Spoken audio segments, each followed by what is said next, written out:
নমস্কার বন্ধুরা, lazy cook চ্যানেলে আপনাদের সকলকে স্বাগত। আজ দিনটা ছিল মঙ্গলবার, পুরোপুরি নিরামিষের দিন। ভাবলাম একটু অন্যরকম কিছু বানাই। প্লিজ পুরো ভিডিওটা দেখবেন স্কিপ না করে। তো বাড়িতে কিছু পটল ছিল, তার মধ্যে থেকে 6টার মতো পটল নিলাম। অল্প খোসা ছাড়িয়ে একটু ডুমো ডুমো করে কেটে নিলাম। হ্যাঁ, বলে রাখি, আজ আমি পটল গোবিন্দ করছি। গোবিন্দভোগ চাল দিয়ে পটল রান্না। প্রথমে পটলের খোসা ছাড়িয়ে প্রত্যেকটা পটলকে 3 থেকে 4 টুকরোর মতো করে নিলাম।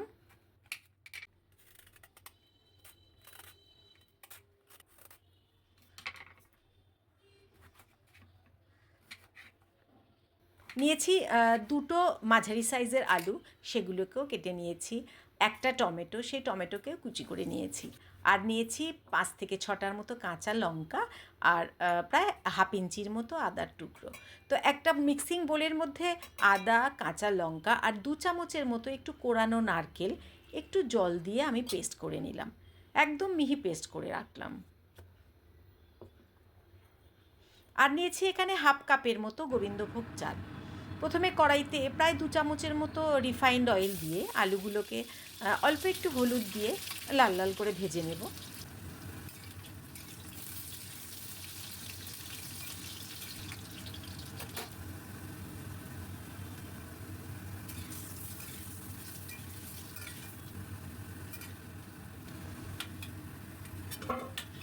ভাজা আলু তুলে নিয়ে ওই তেলের মধ্যেও পটল ভেজে নেব।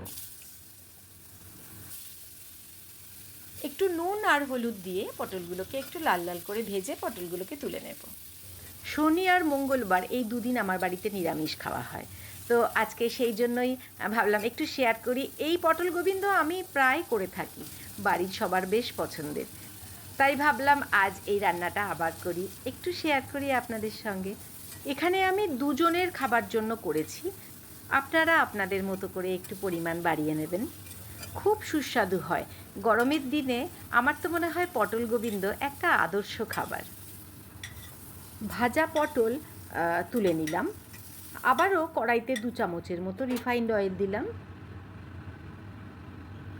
তেল গরম করে এবার ফোড়নে দিলাম প্রায় 1 চামচের মতো গোটা গরম মশলা, হাফ চামচ গোটা জিরে। অল্প নাড়াচাড়া করে দিয়ে দেবো একটা শুকনো লঙ্কা আর একটা তেজপাতা। এবার দিয়ে দিলাম টমেটো কুচি।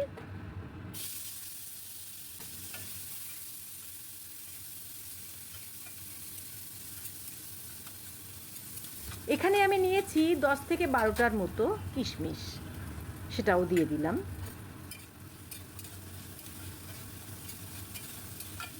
টমেটোটা প্রায় গলে এসছে, এবার আমি দিয়ে দিলাম মশলার পেস্ট। খুব ভালো করে কষাতে থাকবো যতক্ষণ মশলা থেকে তেলটা ছেড়ে না আসে।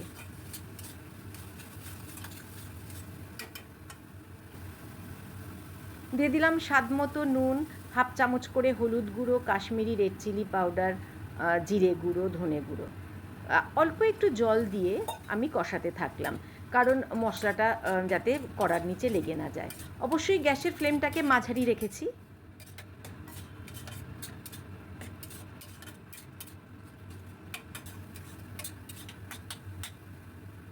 মশলা থেকে প্রায় তেল ছেড়ে এসছে, এই অবস্থায় আমি ভেজে রাখা আলু পটল দিয়ে দিলাম। আবারও নাড়াতে থাকলাম। এবার ভালো করে ধুয়ে অল্প একটু শুকনো করে আমি গোবিন্দভোগ চাল, হাফ কাপের মতো গোবিন্দভোগ চাল পুরোটাই দিয়ে দিলাম। খুব ভালো করে নাড়িয়ে আমি এটাকে মিশিয়ে নেব।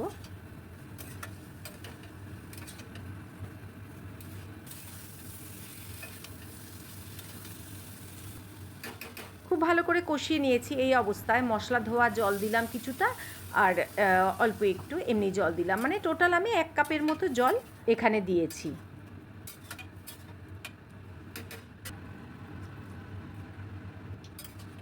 অল্প নাড়াচাড়া করে আমি এই 10 মিনিটের মতো একটু ঢাকা দিয়ে রাখলাম, যাতে চালটাও সেদ্ধ হয় আর আলু পটলও সেদ্ধ হয়ে যায়। দেখুন 10 মিনিট পরে পুরো জলটাই টেনে নিয়েছে। এই অবস্থায় দিয়ে দিলাম প্রায় 1 চামচের মতো চিনি, হাফ চামচ গরম মশলা, গুঁড়ো গরম মশলা। আবারও বেশ ভালো করে মিশিয়ে নেব, কারণ এখানে চালটা মোটামুটি সেদ্ধ হয়েও গেছে আর আলু পটলও সেদ্ধ হয়ে গেছে। রান্না প্রায় শেষের দিকে। আমি এখানে এবার দিয়ে দিলাম 1 চামচ ঘি।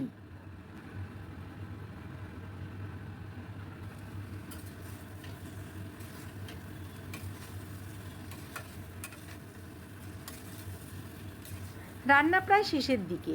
এই অবস্থায় বেশ কিছুটা ধনেপাতা কুচি ছড়িয়ে অল্প নেড়ে আমি নামিয়ে নেব। নিরামিষ দিন এলে প্রায় আমি এই পটল গোবিন্দ করে রাখি, বিশেষ করে গরমকালে যখন পটলটা পুরো ফ্রেশ পাওয়া যায়। তারপর আমার বাড়ির সবাই খেতে খুব ভালোবাসে এই পটল গোবিন্দ। তো আজ কেমন লাগলো এই রেসিপিটা প্লিজ একটু কমেন্ট করে জানাবেন। ভালো লেগে থাকলে অবশ্যই একটা লাইক আশা করব। নতুন বন্ধুরা যদি আমার এই রান্না পছন্দ হয়ে থাকে প্লিজ আমার চ্যানেলটাকে একটু সাবস্ক্রাইব করবেন।